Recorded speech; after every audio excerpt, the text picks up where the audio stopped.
സംസ്ഥാന സ്കൂൾ കലോത്സവത്തിൽ western വയലിനിൽ A grade നേടിയ നെന്മാറ GBHSSലെ എസ് സർത്തിക് ദേവിന് CPMന്റെ ആദരം.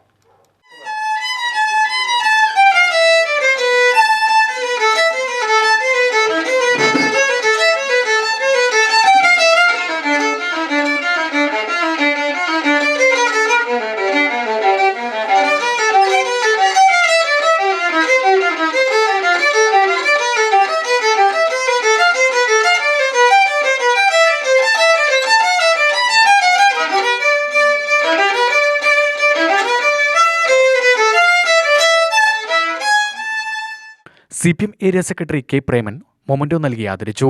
സ്കൂൾ തലത്തിലുള്ള മത്സരത്തിൽ സംസ്ഥാന തലത്തിൽ വെസ്റ്റേൺ വയലിൻ മത്സരത്തിൽ എ ഗ്രേഡ് നേടിയ സാർത്തിക് ദേവ് എന്ന നമ്മുടെ പ്രിയപ്പെട്ട കുട്ടി സമ്മാനാർഹനായിരിക്കുകയാണ്. അദ്ദേഹത്തിന് ഇനിയും ഇതുപോലുള്ള കൂടുതൽ അവസരങ്ങളിലേക്ക് എത്തിപ്പെടാൻ ഈ നാടിൻ്റെ പരിപൂർണമായ പിന്തുണ ഉറപ്പു നൽകുകയാണ്. എല്ലാവിധ അനുമോദനങ്ങളും ആശംസകളും അഭിനന്ദനങ്ങളും അർപ്പിക്കുകയാണ്. Local secretary Narayanan, TG Ajith Kumar, C. Prakashan, Umar Farooq, KP Keshavadas എന്നിവർ പങ്കെടുത്തു.